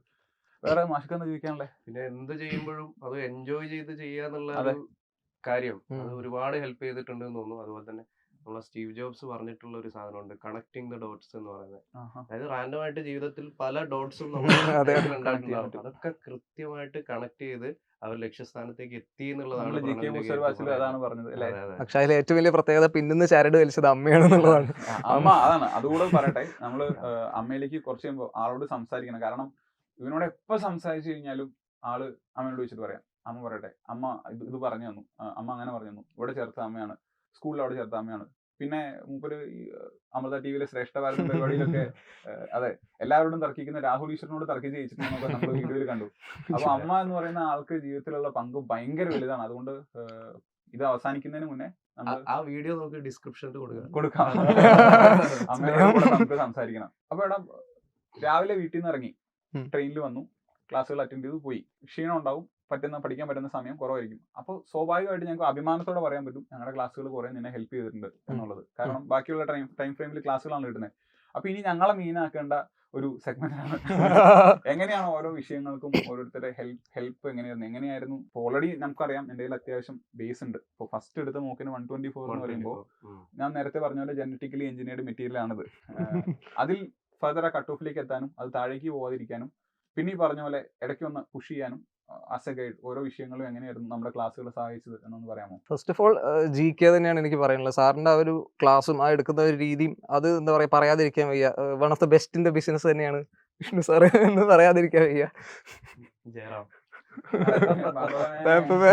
അല്ല, അതൊരു വസ്തുതയാണ്. പിന്നെ അതിലുപരി പുള്ളി ഒരു അസാധ്യ മനുഷ്യനാണ്. അത് വേണ്ട, സൗന്ദര്യം അത്യാവശ്യം സൗന്ദര്യത്തിനും കൊണ്ടും എന്താ പറയാ ദൈവം അനുഗ്രഹിച്ച ഒരു വ്യക്തിയാണ് വിഷ്ണു സാറ്. എനിക്ക് തോന്നിയിട്ടില്ല. അപ്പൊ വിഷ്ണു സാറെ പറ്റി പിന്നെ പറഞ്ഞു കഴിഞ്ഞാൽ ഒരു എപ്പിസോഡ് ഫുള്ള് വേണ്ടി വരും. സാറ് നീ ഓവറാക്കുമ്പോ പിന്നെ അതായത് സാറ് ക്ലാസ്സിൽ എടുക്കുന്ന ടോപ്പിക് എന്താ പറയാ പെർഫെക്റ്റ് ആയിരിക്കും ഓൾമോസ്റ്റ്. അതായത് വെറുതെ പറഞ്ഞു പോവല്ല, അത് കണക്ട് ചെയ്യാൻ സാറ് ഒരു എന്തെങ്കിലും തരും നമുക്ക് കണക്ട് ചെയ്യാൻ വേണ്ടിയിട്ട്. പിന്നെ അതിലുപരി എക്സ്ട്രാ ആയിട്ട് എന്തെങ്കിലും സാറ് ഡിസ്കസ് ചെയ്യും. അപ്പോൾ പിന്നെ ഞാനും ചാടി വീഴുമായാലും. പിന്നെ അങ്ങനെ ആ ഒരു രീതിയിൽ പോകുന്നതുകൊണ്ട് ക്ലാസ് ഭയങ്കര ഇൻട്രസ്റ്റിംഗ് ആയിരുന്നു. പ്രത്യേകിച്ച് നമ്മുടെ CBT2 ബാച്ചിലായാലും ആ ഒരു സാറ് പറയുന്നു കമന്റ് സെക്ഷൻ ഭയങ്കര ആക്റ്റീവ് ആണെന്ന് പറഞ്ഞ പോലെ. അതായത് CBT2 ആകുമ്പോൾ പൊതുവെ ക്ലാസ്സിലുള്ള കുട്ടികളുടെ എണ്ണം കുറവാണ്. നേഹം പറഞ്ഞിട്ടുണ്ട് ആ കുറവായിട്ട് ഞാൻ ഏറ്റവും കൂടുതൽ എൻജോയ് ചെയ്തിട്ടുള്ളത്. കാരണം എനിക്ക് എന്തും പറയാം, എന്ത് പറഞ്ഞാലും എന്തെങ്കിലുമൊക്കെ കണക്ട് ചെയ്യുന്ന ആളുകൾ അതിനകത്തുണ്ട്. നേഹം പറഞ്ഞു നമ്മൾ പറയുന്ന കാര്യങ്ങളിൽ എക്സ്ട്രാ പോയിന്റ്, ഒരു ഖിൽജിനെ പറ്റി പറഞ്ഞ കാര്യം അതേപോലെ ചോദ്യം വന്നു പറഞ്ഞു. ഇപ്പൊ GKയുടെ ഒരു പ്രശ്നം അത് തന്നെയാണ്, എല്ലാം ക്ലാസ്സിൽ പഠിപ്പിക്കാൻ പറ്റില്ല. കുറെ ഓപ്പൺ എൻഡഡ് ആണ്, കുറെ ഹോംവർക്ക് ആയിട്ട് ചെയ്യണം, കുറെ അല്ലാതെ വീഡിയോസിൽ നമുക്ക് ചെയ്യണം. അതിൽ ഇവരും കൂടെ എഫോർട്ട് ഇടുമ്പോൾ ആ എഫോർട്ട് ഇട്ടിട്ട് പിറ്റേ ദിവസം ക്ലാസ്സിൽ വരുമ്പോൾ നമുക്ക് കിട്ടുന്ന ഒരു സാധനമല്ലേ മറ്റേ ഇന്ദ്രൻസ് പറഞ്ഞ എക്സ്റ്റസി ഉണ്ടല്ലോ, എന്നുള്ള സാധനം ഉണ്ടല്ലോ, അത് ക്ലാസ്സിൽ നിന്ന് കിട്ടിയിരുന്നു. അപ്പൊ അതാണ് സാറിന്റെ പ്രത്യേകത. സാറ് എടുക്കുന്ന ക്ലാസ് എന്താ പറയാ, കണ്ടന്റ് വൈസ് എങ്ങനെയൊക്കെയോ സാധനം ഉള്ളിൽ കയറും, പക്ഷെ അത് എങ്ങനെയാണെന്ന് എനിക്ക് പറഞ്ഞുതരാൻ പറ്റുമെന്ന് വെച്ചാൽ എനിക്ക് അറിയില്ല. അത് പറയരുത്, അത് പറഞ്ഞു കഴിഞ്ഞാൽ എന്റെ ആവശ്യം പോയില്ല. അങ്ങനെയല്ല, പക്ഷെ അത് സാർ എടുക്കുന്നതുകൊണ്ടാണ്. ഞാൻ അതിന്റെ മുമ്പ് ലൂസന്റ് വായിച്ചിട്ട് ഇതേ GK ചെയ്യുമ്പോൾ എനിക്ക് ഒരു ഐഡിയയും കിട്ടുന്നില്ല. പക്ഷെ സാർ ആ കറക്റ്റ് ടൈം ഫ്രെയിമിൽ ഇന്ന കാര്യങ്ങൾ ഇന്ന രീതിയിൽ ഇന്ന സമയത്ത് ഇന്ന കാരണങ്ങൾ കൊണ്ട് സംഭവിച്ചു എന്ന് പറയുമ്പോൾ അത് കണക്ട് ആയി. പിന്നെ നമുക്ക് നോക്കേണ്ട ആവശ്യമില്ല എന്ന് പറഞ്ഞ പോലെ, നമ്മളിപ്പോ ഡൽഹി സുൽത്താനത്തിന്റെ ആ ഒരു കോഡ് പറഞ്ഞ പോലെ അടിമക്കച്ചവടം തുടങ്ങിയ സാമാന്യ ലാഭം കിട്ടും. അപ്പൊ അങ്ങനെ ആ ഒരു രീതിയിലായിരുന്നു. അപ്പൊ അതേ രീതിയിൽ അങ്ങനത്തെ ചെറിയ ചെറിയ കാര്യങ്ങളായിരിക്കും എങ്ങനെയെങ്കിലും അത് കണക്ട് ആവും. പിന്നെ GK സത്യം പറഞ്ഞാൽ അത് അടിപൊളിയായി. പിന്നെ ഒരു വിഷമം ഞാൻ പറയട്ടെ, എന്റെ അടുത്ത് ഷാനിയ പറയണേ, ഇത്ര മാർക്ക് കിട്ടിയ ഒരു പയ്യൻ നമ്മുടെ ഓഫ്ലൈൻ ബാച്ചിലുണ്ട്. അപ്പൊ ഞാൻ വെച്ചാൽ ഇത്ര മാർക്ക് കിട്ടണമെങ്കിൽ GK അവന് നല്ല മാർക്ക് കിട്ടിയിട്ടുണ്ടാവും. GK മാർക്ക് കിട്ടിയിട്ടും ഇവൻ എനിക്ക് മെസ്സേജ് അയക്കുന്നില്ലല്ലോ എന്നെനിക്ക് വിഷമമുണ്ട്. അപ്പൊ പയ്യന്റെ പേര് പ്രണവ്. എനിക്കൊരു പ്രണവിനെ അറിഞ്ഞൂടാ, കാരണം ഞാൻ സംസാരിക്കുന്ന മൊത്തം ഈ ഹാരോൾഡ് ഫിഞ്ചിനോടാ. അപ്പൊ ടെലിഗ്രാമിൽ ഇത്രയും മെസ്സേജ് വരുന്ന ഞാൻ തുറക്കലില്ല എന്നല്ല, പറ്റാറില്ല എന്നുള്ള സത്യം. അപ്പൊ ഞാനിങ്ങനെ ഇരുന്ന താഴെ പോലും ഇങ്ങനെ മെസ്സേജ് നോക്കിയപ്പോ ഹാരോൾഡ് ഫിഞ്ച് ഇത്ര ദിവസം മുന്നേ ക്ലിയർ ആയി. അപ്പോഴാണ് ഇടയിൽ ഇവനാണല്ലോ അവൻ, ആ ഒരു വിഷമം കൂടെ ഞാൻ പറയാണ്. ബാക്കിയുള്ള വിഷയങ്ങളിലേക്ക് പിന്നെ കറണ്ട് അഫയേഴ്സ് പിന്നെ എടുത്തു പറയേണ്ട ഒരു സാധനമാണ്. കാരണം ലാസ്റ്റ് CBT2 നമ്മുടെ മെയിൻ എക്സാമിന് ചോദിച്ച കറണ്ട് അഫയേഴ്സ് ക്വസ്റ്റ്യൻസ് ഒക്കെ ടീച്ചർ നോട്ടിൽ വന്ന് അതേപോലെ തന്നെ ചോദിച്ചിട്ടുണ്ട്. ആ ഒരു ഏതൊക്കെ 1-2-3 ക്വസ്റ്റ്യൻസ് ഉണ്ടായിരുന്നു, എനിക്ക് കറക്റ്റ് ഓർമ്മ കിട്ടുന്നില്ല. ഗ്യാൻ ഭാരതോ അങ്ങനെ ഏതോ ഒരു ടൈപ്പ് ക്വസ്റ്റ്യൻ കറക്റ്റ് എനിക്ക് ഓർമ്മ കിട്ടുന്നില്ല. പക്ഷെ ടീച്ചറുടെ നോട്ടിലുള്ള അതേ സാധനമായിരുന്നു. എനിക്ക് ഒരു ഷോർട്ട് ടൈം ഫ്രെയിമിലാണല്ലോ ഞാൻ പ്രിപ്പയർ ചെയ്തത്. അപ്പോൾ എനിക്ക് ഇനി പുറത്തേക്ക് കറണ്ട് അഫയേഴ്സ് ടീച്ചർ തന്ന നോട്ടിന് പുറത്തേക്ക് നോക്കണം എന്ന് ആഗ്രഹം ഉണ്ടെങ്കിൽ പോലും സമയമില്ല. അപ്പോൾ പിന്നെ ടീച്ചറുടെ നോട്ട് തന്നെ രണ്ട് പ്രാവശ്യം റിവൈസ് ചെയ്തിട്ടാണ് ഞാൻ പോയത്. അപ്പോൾ അതിൽ നിന്ന് തന്നെ കറണ്ട് അഫയേഴ്സ് ചോദിച്ചിട്ടുള്ളൂ. അത് പറയാതിരിക്കാൻ വയ്യ, ഫുള്ള് ആ ബേസ്ഡ് ആയിട്ട് തന്നെയാണ് ചോദിച്ചത്. അതെല്ലാം കറക്റ്റ് ആക്കുകയും ചെയ്തിട്ടുണ്ട്. പിന്നെ സയൻസിലേക്ക് വരുമ്പോൾ സാറിൻ്റെ CBT2 ബാച്ചിലെ നോട്ട്സ് അതേപോലെ വായിക്കുമായിരുന്നു. പിന്നെ ഞാൻ പാർമറിൻ്റെ ഫാറ്റ്മാൻ, ലൂസന്റ് ആ ഒരു രീതിയിലായിരുന്നു നോക്കിയിരുന്നത്. പിന്നെ മെയിൻ ടോപ്പിക്സ് ആയിരുന്നു സയൻസിനെ ഫുള്ള് കംപ്ലീറ്റ് ആക്കാൻ വേണ്ടിയിട്ട് ഈ ബാച്ച് തന്നെയായിരുന്നു നമ്മൾ ആശ്രയിച്ചത്. പക്ഷെ അത് ഒരുപാട് ക്വസ്റ്റ്യൻസ് വന്നില്ല എന്നുള്ളത് വേറൊരു കാര്യം. പിന്നെ ഓഫ്ലൈൻ പ്ലസ് CBT2 ബാച്ച് ആയിരുന്നു അല്ലേ? അതെ, ഓഫ്ലൈൻ പ്ലസ് CBT. പക്ഷെ ഓഫ്ലൈനിൽ നമ്മളങ്ങനെ ഇന്ററാക്ഷൻ ഇരുന്നിട്ട് ഇന്ററാക്ഷൻ ഉണ്ടായിരുന്നു. ശരിയാണ്. അപ്പൊ നമ്മൾ കൂടുതൽ CBT2 ബാച്ചിലാണ് ഇന്ററാക്ട് ചെയ്തിട്ടുള്ളത്. അതെ അത് തന്നെ. ടൈം മാനേജ്മെന്റിലേക്ക് വരുമ്പോൾ ഇപ്പൊ CBT2 ബാച്ച് ആണെന്നുണ്ടെങ്കിലും ഞാൻ ലൈവ് കാണാതിരിക്കാൻ പ്രത്യേകം ശ്രദ്ധിക്കുമായിരുന്നു. കാരണം ലൈവ് കാണുമ്പോൾ നമ്മൾ എന്തായാലും ആ ഒരു മണിക്കൂർ ഇരിക്കണം. അതേസമയം ലൈവ് അല്ല എന്നുണ്ടെങ്കിൽ അവിടെ ഒരു 40 മിനിറ്റ് കൊണ്ട് തീർക്കാൻ പറ്റുന്നുണ്ടെങ്കിൽ ആ ഒരു 20 മിനിറ്റ് ലാഭിക്കുക എന്നുള്ളതായിരുന്നു. പക്ഷെ വിഷ്ണു സാറുടെ ക്ലാസ് മാത്രമായിരുന്നു ലൈവ് ഇരുന്ന് കണ്ടിരുന്നത്. കാരണം അത് ഡിസ്കഷൻ എങ്ങോട്ട് പോകും നമുക്കറിയില്ല, ഭയങ്കര ഫണ്ണായിരിക്കും. അപ്പോൾ അത് മാത്രം ഞാൻ ലൈവ് കാണും. ബാക്കി ക്ലാസ്സൊക്കെ ലൈവ് കാണണമെന്ന് ആഗ്രഹം ഉണ്ടെങ്കിൽ പോലും എനിക്കറിയാം ടൈം ഉണ്ടാവില്ല എന്നുള്ളത് കൊണ്ട് അവിടെ ഒരു ടൈം മാനേജ്മെന്റ് കൊണ്ടുവരിക എന്നുള്ള രീതിയിൽ കഴിയുന്നതും ലൈവ് അല്ലാതെ കാണാൻ ശ്രമിക്കുമായിരുന്നു. ബേസ് ബിൽഡ് ആയി കഴിഞ്ഞാൽ പിന്നെ എനിക്ക് തോന്നുന്നു അതിന്റെ ആവശ്യമുള്ളൂ. ഏതാണെങ്കിലും അത്യാവശ്യം ബേസ് ഉണ്ടെങ്കിൽ നമുക്കൊരു 1.25 ഇട്ടിട്ടാണെങ്കിലും കാണാനായിട്ട് സാധിക്കും. അതെ. പിന്നെ മാത്സിലേക്ക് വരുമ്പോൾ മാത്സ് ഇനീഷ്യലി ഞാൻ ഒരുപാട് സോഴ്സസ് ഒന്നും യൂട്യൂബിൽ പല സാറുമാരുടെ സോഴ്സസ് ഒന്നും പെട്ടെന്ന് ബേസ് ഉണ്ടാക്കുക എന്നുള്ളതായിരുന്നു ഉദ്ദേശം. കാരണം ഞാൻ ഈ പറഞ്ഞ പോലെ മോക്ക് എടുത്തപ്പോൾ എനിക്ക് ഇന്ന ഏരിയാസ് ഇമ്പ്രൂവ് ചെയ്യണമെന്ന് ഭയങ്കര ഒരു ആഗ്രഹം ഉണ്ടായിരുന്നു. അപ്പോൾ അങ്ങനെ ഇമ്പ്രൂവ് ചെയ്തു. പിന്നെ നമ്മുടെ ഓഫ്ലൈൻ ബാച്ചസിൽ ക്ലാസ് വരുമ്പോൾ ഇങ്ങനെ വെയിറ്റ് ചെയ്യും. പിന്നെ അതിൻ്റെ മേലേക്ക് എന്തെങ്കിലും ഉണ്ടെങ്കിൽ കാണണമെങ്കിൽ അത് കാണും. പിന്നെ അതേപോലെ CBT2 ബാച്ചിലെ പിന്നെ ലാസ്റ്റിലേക്കൊക്കെ വരുമ്പോൾ ഈ മാത്സിന് ഒരുപാട് ടൈം കൊടുക്കണം എന്ന് ആഗ്രഹം ഉണ്ടെങ്കിലും ഈ പറഞ്ഞ പോലെ കൊടുക്കാൻ പറ്റില്ല എന്നുള്ളൊരു സിറ്റുവേഷൻ ആയിരുന്നു. അപ്പോൾ പ്യുവർലി CBT2 ബാച്ച് ബേസ് ചെയ്തിട്ടാണ് ഞാൻ പിന്നെ മാത്സ് നോക്കിയിട്ടുള്ളത്. അപ്പോൾ ആദ്യം എനിക്ക് ഗൂഗിൾ സാറിൻ്റെ കാണാൻ പോയത് എനിക്ക് നല്ല ഓർമ്മയുണ്ട്. അതായത് ഈ CBT2ൻ്റെ പ്രിപ്പറേഷൻ തുടങ്ങുന്ന മെയിൻസിൻ്റെ പ്രിപ്പറേഷൻ തുടങ്ങുന്ന ടൈമിൽ. അപ്പോൾ ഞാൻ പറഞ്ഞു എനിക്കൊരു 20 ക്വസ്റ്റ്യൻ ഒക്കെ മാത്സ് കിട്ടുന്നുള്ളൂ, മെയിൻസ് മോക്ക് എടുക്കുമ്പോൾ കയറുന്നില്ല എന്ന് പറഞ്ഞു. അപ്പോൾ അല്ല, ഞാൻ അങ്ങനെ പറഞ്ഞില്ല. അതായത് മാത്സ് എനിക്ക് വേണ്ട രീതിയിൽ സ്കോർ ചെയ്യാൻ. എന്താണെന്നറിയോ, ഈ റോബോട്ടാന്നൊരു സാധനം ഇതിന്റെ താഴെ കമന്റ് വരും, മനുഷ്യനല്ലേ ഉള്ളേ. അപ്പോൾ മെയിൻസിന് എനിക്ക് മാത്സ് വേണ്ടത്ര സ്കോർ ചെയ്യാൻ പറ്റുന്നില്ല എന്നുള്ള രീതിയിൽ ഞാൻ ഗൂഗിൾ സാറിന്റെ അടുത്ത് പറഞ്ഞു. അപ്പോൾ ഗൂഗിൾ സാർ പറഞ്ഞു ഒരു 20 ക്വസ്റ്റ്യൻ ഒക്കെ ആർക്കും സോൾവ് ചെയ്യാം, ബാക്കി 10 എണ്ണത്തിന് കോമ്പറ്റീഷൻ ഉള്ളൂ എന്ന് പറഞ്ഞു. അപ്പോഴാണ് ഞാൻ പറയുന്നത് സാർ കറക്റ്റാണ്, എനിക്ക് 20 എണ്ണം കിട്ടുന്നുള്ളൂ, ബാക്കി 10 എണ്ണം കിട്ടുന്നില്ല എന്നുള്ള സിറ്റുവേഷൻ ആയിരുന്നു. പിന്നെ ഈ CBT2 ബാച്ചിലെ മാത്സ് ക്ലാസ് ഇനീഷ്യലി ഒത്തിരി സ്ലോ ആയിരുന്നെങ്കിലും പിന്നീട് ഇങ്ങനെ നിരനിരയായിട്ട് വന്നുകൊണ്ടിരുന്നു. അപ്പോൾ പെട്ടെന്ന് ഇങ്ങനെ ക്യാച്ച് ചെയ്ത് അങ്ങനെ ഒരുവിധം മാത്സിലേക്ക് എത്തി. പക്ഷെ എന്നാലും നമുക്ക് ഉള്ളിൻ്റെ ഉള്ളിൽ ഒരു റഡാർ ഉണ്ടാവില്ല. ആ റഡാറിൽ മാത്സ് ഒരു പക്ഷേ ഞാൻ വേണ്ടത്ര ക്വസ്റ്റ്യനിലേക്ക് എത്തിയിട്ടില്ല എന്നുള്ളൊരു തോന്നലുണ്ടായിരുന്നു. ആ ഒരു തോന്നൽ വെച്ചിട്ടാണ് എക്സാമിന് പോയത്. ലാസ്റ്റ് ഒരു 2 കാൽക്കുലേഷൻ എററിൽ തെറ്റിച്ചു. പിന്നെ ഒരു 2 എനിക്ക് ഒരു ഐഡിയ ഉണ്ടായിരുന്നില്ല. എന്തെങ്കിലും ഒരു ഐഡിയ ഉണ്ടെങ്കിൽ ഞാൻ വളഞ്ഞ വഴി ഉപയോഗിച്ചിട്ടെങ്കിലും ചെയ്യുമായിരുന്നു. പക്ഷെ അതൊരു ഒരു ഐഡിയ ഉണ്ടായിരുന്നില്ല. റീസണിങ് എന്ന് പറഞ്ഞു കഴിഞ്ഞാൽ റീസണിങ് ഇതേപോലെ ബേസ് ഉണ്ടായിരുന്നു. പിന്നെ എന്തെങ്കിലും ഒരു ടോപ്പിക്ക് സംശയം ഉണ്ടെങ്കിൽ ആദ്യം ഇനീഷ്യലി ഞാൻ യൂട്യൂബ് നോക്കിയിട്ട് ഇതാക്കുമായിരുന്നു. പിന്നെ വരുന്നതെന്ന് പറഞ്ഞാൽ പിന്നെ അരുൺ സാറുടെ ക്ലാസ്സാണ്. അരുൺ സാറുടെ ക്ലാസ് എന്ന് പറഞ്ഞു കഴിഞ്ഞാൽ അതിൽ നന്നായിട്ട് വേറെ ആൾ റീസണിങ് എന്താ പറയുക ആധികാരികമായിട്ട് എടുക്കുന്ന എനിക്ക് തോന്നുന്നില്ല. ഞാൻ പൊക്കി പറയുന്നുണ്ടല്ലോ മൂപ്പര് ഇവിടെ വന്നപ്പോ എഴുതി വെച്ചോ അരുമ്പാലൻ മാഷ് എടാ സുഖല്ലേ എന്ന് പറഞ്ഞ് ഒന്ന് മാറ്റി നിർത്തി സംസാരിക്കാൻ ആ ഗ്യാപ്പിൽ ബാലമാഷ് പറഞ്ഞു പഠിപ്പിച്ചായിരിക്കും അല്ല കേട്ടോ. അത് എല്ലാവരും പറയുന്ന ഒരു കാര്യം. അതായത് റീസണിങ് ഭയങ്കര ചടപ്പായിട്ടും പഠിപ്പിക്കാം, ഭയങ്കര ഇൻട്രസ്റ്റിംഗ് ആയിട്ടും പഠിപ്പിക്കാം. ഇവൻ ഇത് ഭയങ്കര ആസ്വദിച്ച് പഠിപ്പിക്കണേ. അതായത് നമ്മൾ വെറുതെ പഠിപ്പിക്കുമ്പോൾ അങ്ങനെ പോയിട്ട് വാതിലോട് നോക്കി കഴിഞ്ഞാൽ ഭയങ്കര ആസ്വദിച്ചിട്ട് നമുക്ക് പഠിപ്പിക്കണേ. ആ ഒരു സാധനം നിങ്ങൾക്കും കൂടെ കിട്ടുന്നത് ഭയങ്കര സന്തോഷം. അതായത് വളരെ ബേസിക് ആയിട്ടുള്ള കാര്യമായിരിക്കും, പക്ഷെ പുള്ളി വളരെ ആധികാരികമായിട്ടായിരിക്കും പറയുക. പിന്നെ അതിന്റെ മേലേക്ക് സത്യം പറഞ്ഞ റീസണിങ് മനസ്സിലായില്ല എന്ന് പറഞ്ഞാൽ ആ കുട്ടിക്ക് എന്തോ കുഴപ്പമുണ്ടെന്ന് ഞാൻ പറയുള്ളൂ. കാരണം അത്രയും നന്നായിട്ടാണ് സാർ. അല്ല സീരിയസ്ലി റീസണിങ് കിങ് എന്നാണ്. റീസണിങ് കിങ് തന്നെയാണെന്നാണ്. പിന്നെ മിസ്സായി പോയി ഷാനിബ മിസ്സിന്റെ കാര്യം എന്തായാലും പറയണം. ടീച്ചറെ ഓഫ്ലൈൻ ക്ലാസ്സസിന് 1-2 ക്ലാസ്സസ് ഇരുന്നിട്ടുണ്ട്. പിന്നെ CBT2 ബാച്ചിലാണ്. ടീച്ചറുടെ ക്ലാസ്സാണ് പിന്നെയും ഞാൻ ഓൺലൈനായിട്ട് ലൈവായിട്ട് കുറച്ചുകൂടെ അറ്റൻഡ് ചെയ്യാൻ ശ്രമിച്ചിട്ടുള്ളത്. അപ്പോൾ എന്താ പറയുക, ടീച്ചർ എടുക്കുന്ന രീതി എന്ന് പറഞ്ഞു കഴിഞ്ഞാൽ ഒരു ആൻസർ മാത്രമല്ല, അതിന്റെ കൂടെ കുറച്ച് സ്നേഹം കൂടെ തരും ടീച്ചർ. എനിക്ക് അങ്ങനെ തോന്നിയിട്ടില്ല. ആ ഒരു ആൻസറിൽ ഒരിത്തിരി സ്നേഹം കൂടെ ചാലിച്ചിട്ടായിരിക്കും ടീച്ചർ തരിക. അതായിരിക്കാം. അതേസമയം ഗൂഗിൾ സാറിലേക്ക് പോകുമ്പോൾ സാറിന് ക്വസ്റ്റ്യനോട് എന്തോ ഒരു ദേഷ്യമുള്ള പോലെ എന്റെ പിള്ളേരെ തൊടുന്നോടാന്ന് പറയുന്ന ആ ഒരു ലൈനിൽ പുള്ളി ഭയങ്കര അഗ്രസീവ് ആയിട്ടാണ്.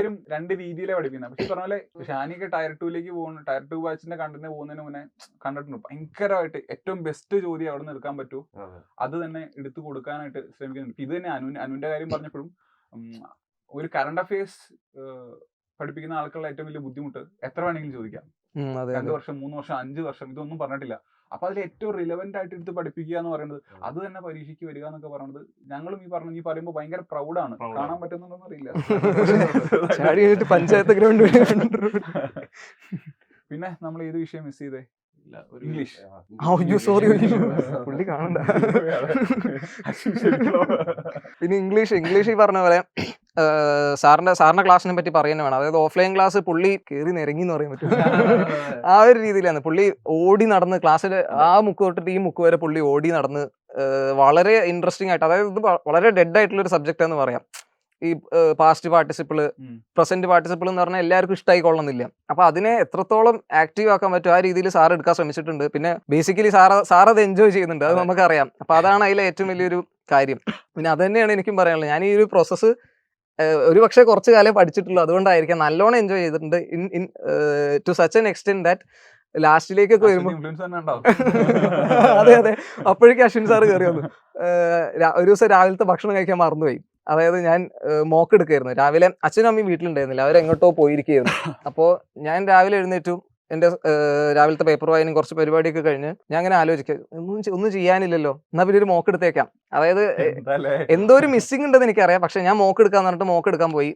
മോക്ക് എടുത്തു കഴിഞ്ഞു. പിന്നെ അതിനോടനുബന്ധിച്ച് കുറച്ച് ക്ലാസ് കാണലും പഠിക്കലൊക്കെ ആയി. എന്നിട്ട് വൈകുന്നേരം വന്ന് നോക്കുമ്പോൾ രാവിലത്തെ ദോശ അവിടെ ഇരിക്കുന്നുണ്ട്. അമ്മ വന്നിട്ട് പറഞ്ഞു. അപ്പോഴാണ് എനിക്ക് ഓർമ്മ ചെയ്തത് രാവിലത്തെ ഭക്ഷണം അല്ല ശരിക്കും. അപ്പൊ രാവിലത്തെ ഭക്ഷണം അങ്ങനെ മറന്നു പോയിട്ടുണ്ട്. അപ്പൊ അത്രയും എൻജോയ് ചെയ്തിട്ടാണ് ഈ പ്രോസസ്സ് ചെയ്തിട്ടുള്ളത്. എന്നാലും എനിക്ക് മനസ്സിലായി ഇത് എൻജോയ് ചെയ്യണമെന്നുണ്ടെങ്കിൽ പ്യുവർലി ഇങ്ങനെ ഒരു എക്സാം എന്നുള്ള രീതിയിൽ മാത്രം ഇരുന്നിട്ട് കാര്യമില്ല. അതായത് ഞാൻ കഴിയണതും വൈകുന്നേരങ്ങളിൽ അവിടെ ക്രിക്കറ്റ് കളിക്കും, ഞങ്ങളുടെ ഗ്രൗണ്ടിൻ്റെ അവിടെ ക്രിക്കറ്റ് കളിക്കും. അവിടെ കഴിയണതും ഗ്രൗണ്ടിലേക്ക് പോയിട്ട് ക്രിക്കറ്റ് കളിക്കാൻ ശ്രമിച്ചിട്ടുണ്ട്. അത് ഭയങ്കര ഒരു സ്ട്രെസ് റിലീഫ് ആയിരുന്നു, അത് പറയാതിരിക്കാൻ വയ്യ. അതായത് പ്യുവർലി 24 മണിക്കൂറും പഠിക്കുക എന്നുള്ളൊരു കോൺസെപ്റ്റ് ആയിരുന്നില്ല. അങ്ങനെയല്ല, അല്ല അത് നമ്മൾ ലാസ്റ്റിലേക്ക് CBT2 ആയിരുന്നപ്പോൾ ഓഫ്ലൈൻ ബാച്ച് എനിക്ക് കുറച്ച് ഒഴിവാക്കേണ്ടി വന്നിട്ടുണ്ട്. അത് ഞാൻ സാറിനായിട്ട് ഡിസ്കസ് ചെയ്തിട്ടുണ്ടായിരുന്നു. കാരണം ബേസ് എന്നുള്ള ലെവലിൽ നിന്ന് ആൾ മുകളിലേക്ക് പോയി. അപ്പൊ പിന്നെ ബേസ് ബിൽഡ് ചെയ്യുന്ന ക്ലാസ്സുകൾ സ്കിപ്പ് ചെയ്യണമെന്ന് സ്കിപ്പ് ചെയ്യാം. പക്ഷെ പാരലലി ഞാൻ വേറെ ക്ലാസ്സുകൾ ചെയ്യുന്നുണ്ട് എന്ന് പറഞ്ഞിരുന്നു. പിന്നെ എനിക്ക് ഭയങ്കര ഒരു ഇതായി, അതായത് വേറെ സ്റ്റുഡൻസ് ഒക്കെ നല്ല രീതിയിൽ പ്രിപ്പയർ ചെയ്യുന്നുണ്ടെന്ന് എനിക്ക് അറിയാൻ പറ്റി. അപ്പോൾ എനിക്ക് ആ ഒരു ക്ലാസ്സിന് പോയി ടൈം വേസ്റ്റ് ചെയ്യാൻ വയ്യാന്നുള്ള ഭയങ്കര ഒരു തരം പിയർ പ്രഷർ. അതായത് ഒരു ബിഗിനർ ആണെങ്കിൽ ഞാൻ പറയും നിർബന്ധമായിട്ടും ക്ലാസ്സുകൾ തന്നെ അറ്റൻഡ് ചെയ്യണം. കാരണം നിങ്ങൾ എത്ര ദിവസം കൊണ്ടിരുന്നാലും ആ ഒരു കണ്ടന്റ് ആ ഒരു ഫാക്കൽറ്റിക്ക് തരാം. കാരണം ഫാക്കൽറ്റിയെ സംബന്ധിച്ചിടത്തോളം എൻ്റെ ക്ലാസ് മോശമായി കഴിഞ്ഞ് കഴിഞ്ഞാൽ എനിക്ക് പ്രശ്നം. അതുകൊണ്ട് എൻ്റെ ക്ലാസ് ബെസ്റ്റ് തരാൻ നോക്കും. നിങ്ങൾക്ക് അത്രയും എഫോർട്ട് ഇടേണ്ട ആവശ്യമില്ല. കാരണം നിങ്ങൾ ഒരു സയന്റിസ്റ്റ് ആവുമല്ലോ, നിങ്ങളൊരു ജേർണലിസ്റ്റ് ആവും, എല്ലാ വിഷയങ്ങളെ പറ്റി എന്തെങ്കിലുമൊക്കെ ഒരു ധാരണ. നമ്മളാണെങ്കിൽ ആ ഒരു വിഷയത്തിൽ എക്സ്പേർട്ട് ആവണം. അപ്പൊ അത്രയും കണ്ടന്റ് കൊണ്ട് നമ്മൾ വരുമ്പോൾ ഒരു ബിഗിനറിന് ആ ക്ലാസ്സുകൾ ആവശ്യം. പക്ഷെ നീ കുറച്ച് കഴിഞ്ഞപ്പോഴത്തേക്ക് ഒരു ബിഗിനർ ലെവലിൽ നിന്ന് മാറി ടയർ 2 നല്ലൊരു ലെവലിലേക്ക് എത്തി. അപ്പൊ നിനക്ക് പിന്നെ ആവശ്യം കൂടുതൽ പ്രാക്ടീസ് ടയർ 2 ലെവൽ ചോദ്യങ്ങളാണ്. അതുകൊണ്ടാണ് ടയർ 2 ബാച്ചിലേക്ക് തന്നെ ഫോക്കസ് ചെയ്യാനായിട്ട് പറഞ്ഞത്. പിന്നെ അപ്പോൾ ഈ പറഞ്ഞ പോലെ യാത്രയ്ക്ക് ഒരു പ്രശ്നമായിട്ട് വരും. അതുകൊണ്ടും കൂടിയാണ് എന്താ പറയാ, ഞാൻ പ്യൂർലി വീട്ടിലിരുന്ന് പഠിക്കാന്നുള്ള രീതിയിലേക്ക് മാക്സിമം ചെയ്യാൻ നോക്കിയത്. അപ്പോഴും വിഷ്ണു സാറിന്റെ ക്ലാസ്സിന് വരുമായിരുന്നു. വിഷ്ണു സാറിന്റെ ക്ലാസ്സിനും പിന്നെ ജോഗ്രഫി. ഇതില് പ്രശ്നം അതായത് 20-30 ആയി.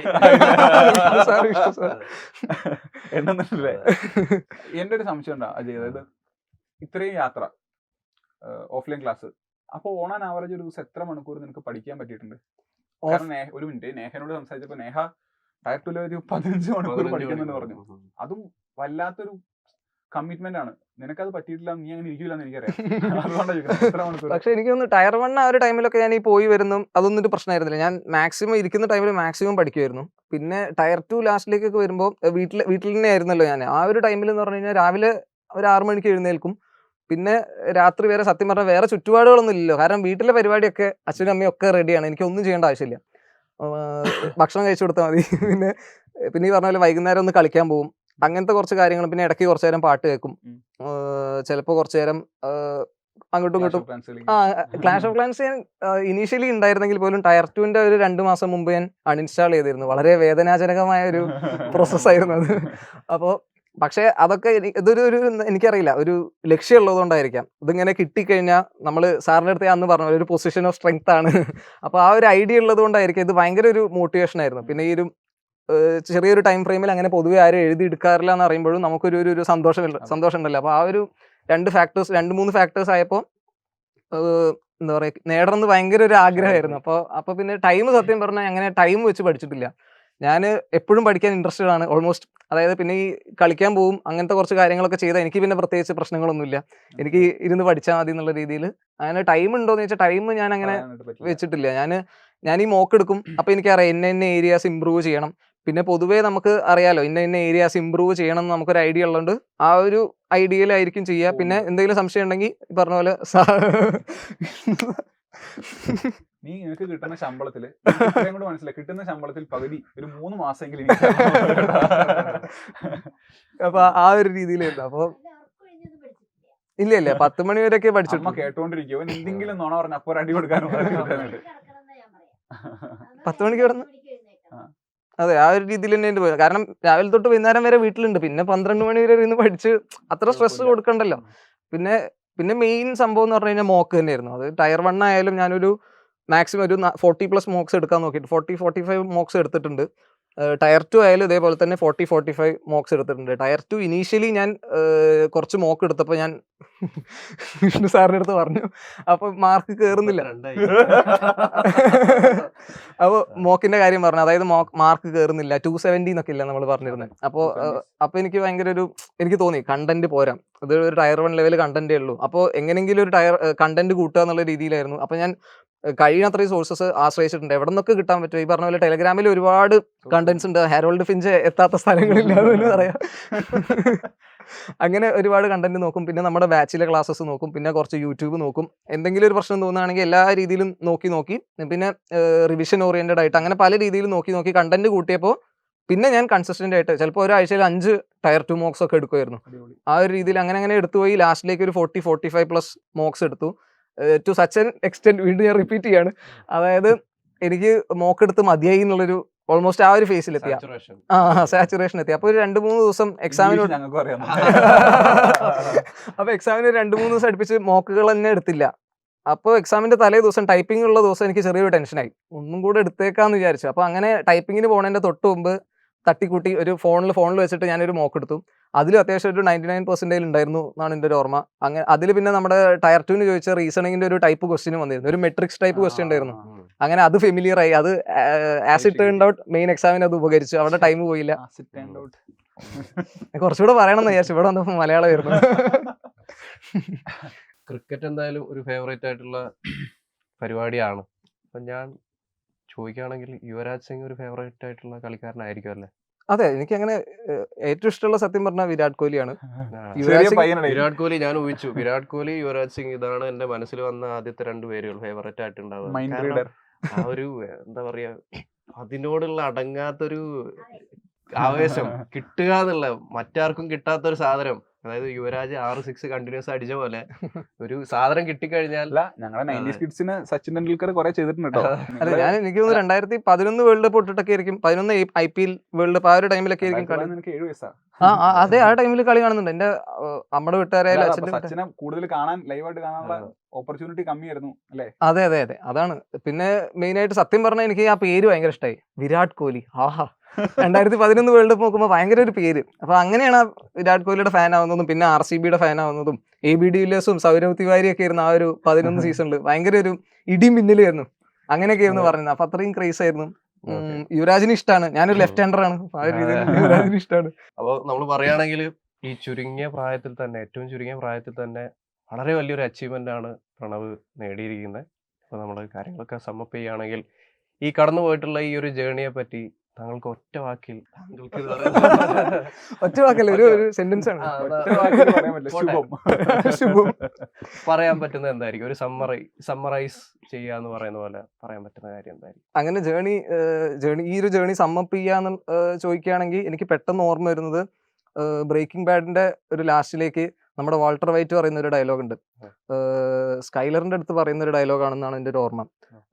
ഈ ഒരു മെത്ത് മേക്കിംഗ് പ്രോസസ്സിനെ പറ്റി ചോദിക്കുമ്പോൾ അല്ല, ഇത് ഇല്ലീഗൽ അല്ല. അതായത് I liked it, I was good at it, I was alive. അപ്പൊ എനിക്ക് തോന്നുന്നു അത് തന്നെയായിരുന്നു എന്റെയും ഒരു മോട്ടോ എന്നുള്ളത്. I liked it, I was good at it, I was alive. അല്ലേ? കൊള്ളാം. അല്ല, അതായത് ഭയങ്കര മനോഹരമാണ് നിന്റെ യാത്ര എല്ലാം കൊണ്ടും. പക്ഷെ ഈ ഒരു സാധനം സമ്മപ്പ് ചെയ്യുമ്പോൾ ഇത് തീർക്കുന്നതിന് മുന്നേ നിന്നെ നീയാക്കിയതിൽ ഏറ്റവും വലിയൊരു ഫാക്ടർ നമ്മുടെ അടുത്തിരിക്കുന്നുണ്ട്. ആളോട് സംസാരിക്കാതെ നമുക്കിത് സമ്മപ്പ് ചെയ്യാനായിട്ട് സാധിക്കില്ല. അപ്പോ ഒരുപാട് സ്നേഹത്തോടെ, ഒരുപാട് ബഹുമാനത്തോടെ, ഒരുപാട് അതിനല്ലേ റെസ്പെക്ട്, ഒരുപാട് വിനയത്തോടെ ഞാൻ ഹാരോൾഡ് ഫിഞ്ചിന്റെ അമ്മേനെ സ്വാഗതം ചെയ്യാണ്. അപ്പോൾ പ്രണവിന്റെ ഈ ഒരു യാത്ര കംപ്ലീറ്റ് ആകണമെങ്കിൽ ആളുടെ അച്ഛനെയും അമ്മേനും കൂടി പറയാണ്ട് പറ്റില്ല. നിർഭാഗ്യവശാല് അച്ഛനെ നമ്മുടെ കൂടെ ഒന്ന് വരാനായിട്ട് സാധിച്ചിട്ടില്ല. അമ്മ നമ്മുടെ കൂടെ വന്നിട്ടുണ്ട്. അതായത് KGF റോക്കി ബായ്ക്ക് അമ്മയോടുള്ളതിനേക്കാൾ കൂടുതൽ അടുപ്പം ഉള്ള ഒരാളെ ഞാൻ കണ്ടിട്ടുള്ളൂ. അത് പ്രണവാണ്. എപ്പോൾ നമ്മൾ സംസാരിക്കുമ്പോഴും മിക്കവാറൊക്കെ ഈവൻ ഡോക്യുമെന്റ് വെരിഫിക്കേഷൻ പോയപ്പോഴും അമ്മ കൂടെ ഉണ്ടായിരുന്നു. പിന്നെ ഇങ്ങനെ ഓരോരോ കാര്യങ്ങൾ പറയുമ്പോൾ ഇവന്റെ ഒരു യാത്രയിലെ ഏറ്റവും വലിയൊരു കാര്യം, ഇവൻ നമ്മുടെ ക്ലാസ്സിൽ ചേർന്നപ്പോൾ ഒരു ബിഗിനർ ആയിരുന്നില്ല, ഒരു തുടക്കക്കാരനായിരുന്നില്ല. അവിടെ ഇവിടെയൊക്കെ കുറെ കാര്യങ്ങളുണ്ട്. അത് അവന് ചെറുപ്പത്തിൽ നിന്ന് കിട്ടിയ ഒരു എക്സ്പോഷർ ആവാം, വിദ്യാഭ്യാസം ആവാം. അങ്ങനെ കിട്ടണമെങ്കിൽ അവന്റെ മാതാപിതാക്കൾ അത്രയും അടിപൊളിയായിരിക്കണം. അപ്പൊ ആദ്യമേ തന്നെ ഞങ്ങള് ഇത് ക്യാമറയിൽ കാണുന്നു പറയുന്നില്ല, ഞങ്ങൾ ഭയങ്കര പ്രൗഡാണ്. എന്താണോ അമ്മയും അച്ഛനും അവന് കൊടുത്തത് അത് ഉള്ളിൽ തട്ടി ഞങ്ങൾക്ക് ഭയങ്കര അഭിമാനമുണ്ട്. ഇനി അമ്മയ്ക്ക് മോനെ പറ്റി എന്താ പറയാനുള്ളത്? നല്ലതും ചീത്തയും. അവനെങ്ങനെയാ വെച്ചാൽ പിന്നെ പഠിക്കുമ്പോൾ എൻജോയ് പഠിക്കും, എപ്പോഴും ഇരുന്ന് പഠിക്കൊന്നുമില്ല. പിന്നെ അധ്യാപകർ, അമ്മ, അച്ഛൻ എല്ലാവരും മുതിർന്നവരെ ബഹുമാനിക്കും. അവരനുസരിച്ച് എല്ലാ കാര്യങ്ങളും ചെയ്യാറുള്ളൂ. അതന്നെ അവന് നല്ലൊരു ഗുണമായിട്ട് ചേരും. പിന്നെ ഒരിക്കലും ഇന്ന് വരെ പഠിച്ച ഒരു അധ്യാപകരെ കുറിച്ച് കുറ്റം പറയേ അവരെ അത് ശരിയല്ല എന്ന് അവരെ കുറിച്ച് ഒന്നും പറയില്ല. എന്താ വെച്ചാൽ തെറ്റായിട്ട് അവരെ പറയില്ല. അപ്പം എൻ്റെ അടുത്ത് പറഞ്ഞാലും ഞാനും പറയും അങ്ങനെ തന്നെയാണ്. എന്താ, അധ്യാപകരെ കുറിച്ച് നമ്മൾ തെറ്റായി കാണാതെ വേണ്ട രീതി അവരിൽ നിന്ന് ചോദിച്ചറിയണം. അവരിൽ നിന്ന് നമുക്ക് എന്താ അറിയേണ്ടത് വെച്ചാൽ അവരോട് ചോദിക്കുക, അവർ പറഞ്ഞുതരും, അവരനുസരിക്കുക.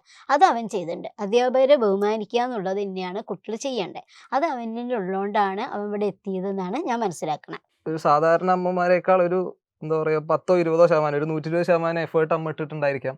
ആ 10-20% ഞാൻ അവിടെ കൺവേർട്ട് ചെയ്തിട്ടുള്ളൂ എന്നാണ് എനിക്ക് സത്യം പറഞ്ഞാൽ തോന്നുന്നത്. പിന്നെ ഈ നമ്പേഴ്സിനായിട്ടുള്ള ഇഷ്ടം പറയുമ്പോഴും അച്ഛൻ ബേസിക്കലി അമ്പലത്തിൽ കൗണ്ടറിലാണ്. അപ്പോൾ പുള്ളി ഒരു ബ്രില്യൻ മാത്തമാറ്റീഷ്യൻ ഒന്നും അല്ലെങ്കിലും ഡെയിലി നമ്പേഴ്സിലാണ് പുള്ളി ജീവിക്കുന്നത്. അപ്പോൾ ആ ഒരു സംഭവം എനിക്കും കിട്ടിയിട്ടുണ്ടായിരിക്കാം എന്നുള്ള രീതിയിൽ. അതെ, അങ്ങനെ. പിന്നെ വീട്ടിലെ കാര്യങ്ങളായാലും എനിക്കൊന്നും ടെൻഷൻ അടിക്കേണ്ട ആവശ്യമില്ല. ബുക്കിന് ബുക്ക്, എല്ലാം കൊണ്ടും ലാപ്ടോപ്പ്. ഇനി അമ്മ എന്താ പറയുക, +2 ടൈമിൽ തന്നെ എനിക്ക് ഓൺലൈൻ ക്ലാസ്സിന് ഞാൻ ഫോൺ മതി എന്ന് പറയും, അമ്മ ലാപ്ടോപ്പ് മതി എന്ന് പറയും. അങ്ങനെ കറങ്ങി തിരിഞ്ഞ് ആ ലാപ്ടോപ്പാണ് ഇത്രയും കാലം യൂസ് ചെയ്ത് വന്നത്. അത് പിന്നെ അങ്ങനെ തന്നെയാണ്.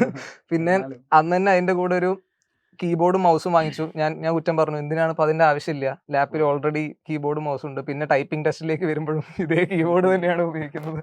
അപ്പോൾ ആ രീതിയിൽ അമ്മ എങ്ങനെയൊക്കെയോ ഒരു ഉൾവിളി എനിക്കറിയില്ല, എങ്ങനെയാണോന്ന് അറിയില്ല, കറങ്ങി തിരിഞ്ഞത് ലാസ്റ്റ് SSC എത്തി ഒക്കെ കറങ്ങി തിരിഞ്ഞ് കറക്റ്റ് വന്നു എന്നുള്ളത്. നമ്മൾ റിട്ടയർ ആയിട്ടേ നമ്മുടെ ഒപ്പം ഒരു മെന്ററായിട്ട് കൂടുന്നുണ്ടോ?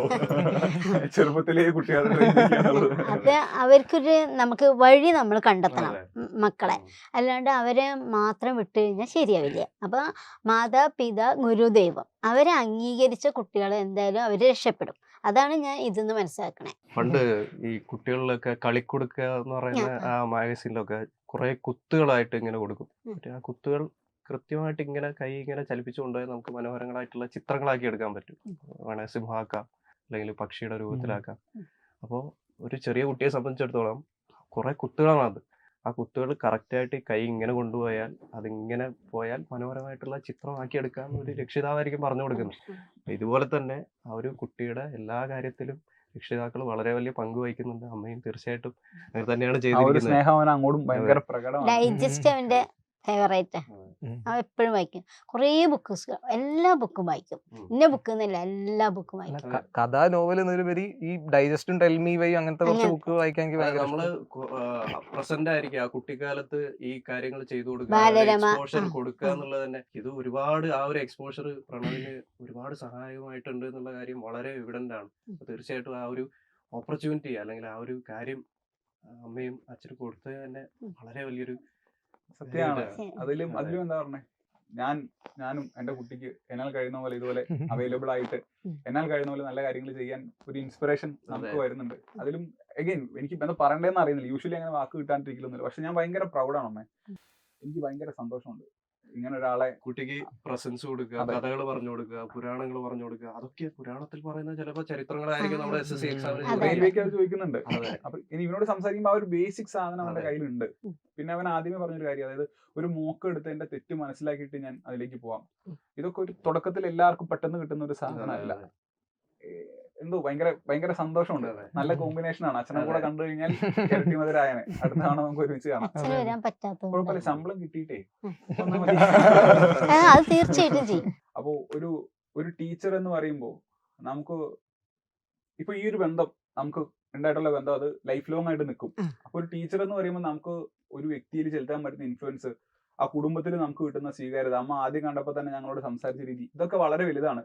അപ്പൊ ഞാൻ ഉൾപ്പെടുന്ന ഓരോ അധ്യാപകരും അതിനനുസരിച്ച് തന്നെ മുന്നോട്ട് പോകട്ടെ. ഈ പറഞ്ഞ മോശം എലമെന്റ്സ് നമ്മളിപ്പോ ഈ അഞ്ചരക്കണ്ടിയിലെ വാർത്തയിൽ കേട്ടു. അപ്പൊ അങ്ങനെ ആകാതിരിക്കട്ടെ. ഓരോ ഓരോ ഓരോ കുട്ടിയുടെയും ഭാവി എങ്ങോട്ടാണ് പോകുന്നതെന്ന് തീരുമാനിക്കുന്ന വലിയൊരു റോള് അധ്യാപകർക്കുണ്ട്, ടീച്ചർമാർക്കുണ്ട്. തീർച്ചയായിട്ടും. അപ്പോ നമുക്കും ചെറിയൊരു പങ്കാവാൻ കഴിഞ്ഞിട്ടുണ്ട്. എല്ലാവർക്കും കഴിയട്ടെ അല്ലെ? അതെ, വേറെ എന്തെങ്കിലും? എനിക്ക് ഇവിടുത്തെ അധ്യാപകരെ അറിയില്ല, മുഖം അറിയില്ല എന്നേ ബാക്കി എല്ലാം എനിക്കറിയാം. കണ്ടാ അറിയില്ല, പക്ഷെ എന്നാ വിശേഷങ്ങൾ സബ്ജക്റ്റ് ആയിരിക്കും അവരുടെ സ്വഭാവം എല്ലാം അവൻ പറഞ്ഞിട്ട് എനിക്കറിയാം. നല്ലതല്ലേ പറഞ്ഞിട്ടുള്ളത്? അല്ല, അത് നല്ലത് തന്നെയാ പറഞ്ഞുള്ളത്. മിസ്റ്റർ വിഷ്ണു ശരിയല്ല. ഞാൻ പറഞ്ഞില്ലേ, വിഷ്ണു സാർ ഒരു സംഭവം എന്നാ പറയാ. അതെന്താ വെച്ചാൽ അത് ഞാനൊന്നല്ല അമ്മ, എനിക്കൊന്നും അറിയില്ല പറയാ. വിഷ്ണു സാറൊക്കെ അമ്മ കാണണം, അങ്ങനെയൊക്കെയാ പറയാ. ഓരോ അധ്യാപകർ കേട്ടോ, ഓരോ സബ്ജക്റ്റ് ആണല്ലോ. അപ്പൊ വിഷ്ണു സാറ് സബ്ജക്റ്റ് ഇങ്ങനെ തന്നെ കിട്ടണം, മറ്റത് വേറെ വഴിയിൽ നിന്നും കിട്ടും. ആ ഉള്ള വ്യത്യാസമാണ് പറഞ്ഞത്. എല്ലാ അധ്യാപകരും നല്ലതാണ്, എല്ലാവരും നന്നായി ക്ലാസ് എടുത്ത് ഞാൻ ഒരാൾ മാത്രം വിചാരിച്ചാൽ ഒരാൾക്ക് പോലും റിസൾട്ട് ഉണ്ടാക്കാൻ പറ്റില്ല. പല വഴികളിൽ നിന്നായാലും അറിവ് ആത്യന്തികമായിട്ട് നേടുക. പിന്നെ ഒരു മേശയ്ക്ക് 4 കാലുണ്ട്, 4 കാലും ഒരേപോലെ നിക്കണല്ലോ. അപ്പോഴല്ലേ മേശ ഉണ്ടാവും. ഞങ്ങളുടെ ഒരു ഏറ്റവും വലിയ സ്ട്രെങ്ത് ആയിട്ട് ഞാൻ കാണുന്നത് ഞങ്ങളുടെ ടീമാണ്. ഒരു കുടുംബം പോലെ തന്നെ ചെറിയ ചെറിയ തമാശകളും പിണക്കങ്ങളും മാറ്റി നിർത്തി കഴിഞ്ഞാൽ നല്ല എഫേർട്ട് ഇടുന്ന, അങ്ങോട്ടും ഇങ്ങോട്ടും മനസ്സിലാക്കുന്ന ഒരു അടിപൊളി ടീം ഞങ്ങളുടെ കൂട്ടത്തിലുണ്ട്. അതാണ് ഈ പറഞ്ഞ ഓരോരുത്തർക്കും ഇത്രയും ഒരു ഇമ്പാക്ട് ഉണ്ടാക്കാൻ ഞങ്ങൾക്ക് സാധിച്ചിട്ടുള്ളത്. അപ്പോൾ 21 വയസ്സിൽ ലൈഫ് സെറ്റാക്കി ഞങ്ങൾക്ക് മൂപ്പരെ പഠിപ്പിക്കാൻ കഴിഞ്ഞാൽ ഞങ്ങൾക്കും അഭിമാനമുണ്ട്. കൊള്ളാം, നല്ല സന്തോഷമുള്ളൊരു കാര്യമാണ്. അപ്പോൾ എനിക്ക് നിന്നോട് പറയാനുള്ളത്, സിവിൽ സർവീസിൻ്റെ കാര്യം അമ്മ പറഞ്ഞു എന്ന് പറഞ്ഞു. ഇപ്പം നിനക്കൊരു സ്റ്റേബിൾ സോഴ്സ് ഓഫ് ഇൻകം ഉണ്ട്, ഒരു പ്ലാൻ ബി നിൻ്റെ കയ്യിലുണ്ട്. ഇനി നിനക്ക് അതിലേക്ക് ശ്രമിക്കാനുള്ള പ്രായം നിൻ്റെ കയ്യിലുണ്ട്, കണ്ടന്റ് നിൻ്റെ കയ്യിലുണ്ട്. അതിനെന്തെങ്കിലും സഹായങ്ങൾ വേണമെങ്കിൽ, അക്കാഡമിക് സപ്പോർട്ട് വേണമെങ്കിൽ നിനക്ക് പറയാം. ഇത് കൂടാതെ ഈ 21 വയസ്സിൽ ജോലിക്ക് കയറുമ്പോൾ ആദ്യമായിട്ട് കയറാൻ പോകുന്ന ജോലിയാണ്. അപ്പോൾ അവിടെയും നിനക്ക് വിഷമം തരുന്ന ഒരുപാട് കാര്യങ്ങളുണ്ടാവാം, സന്തോഷം തരുന്ന ഒരുപാട് കാര്യങ്ങളുണ്ടാവാം. സന്തോഷത്തിൽ ഒരുപാട് സന്തോഷിക്കാതെ, വിഷമത്തിൽ ഒരുപാട് വിഷമിക്കാതെ നീയായിട്ട് തന്നെ മുന്നോട്ട് പോവുക. നിന്റെ മുന്നിലേക്ക് സഹായം ചോദിച്ചു വരുന്ന 2-3 പേരുണ്ടാവും. ആ 2-3 പേരെ നിന്നാൽ കഴിയുന്ന രീതിയിൽ സഹായിക്കുക. അക്കാഡമിക്കലി ഇത് പറഞ്ഞു കൊടുക്കുന്നതിന് വലിയ സഹായം. ആ 3 പേര് രക്ഷപ്പെടും. ആ 3 പേര് നിന്നോട് ചോദിക്കും ഞങ്ങൾ എന്താ ചെയ്യേണ്ടത്. അപ്പോൾ നീ പറയുക വേറൊരു 3 പേരെ സഹായിക്കുക. അങ്ങനെ നല്ലപോലെ ഹാപ്പി ആയിട്ട് മുന്നോട്ട് പോകാനായിട്ട് പറ്റട്ടെ, ലൈഫിലെല്ലാം അടിപൊളിയായിട്ട് വരട്ടെ. ആദ്യം കണ്ടപ്പോ നീ പറഞ്ഞിരുന്നു 21 വയസ്സ് കല്യാണം കഴിക്കണം എന്നാണ് ആഗ്രഹം. കല്യാണത്തിന് വിളിക്കുക, വന്നിട്ട് കൂടാം കേട്ടോ. ഓക്കെ.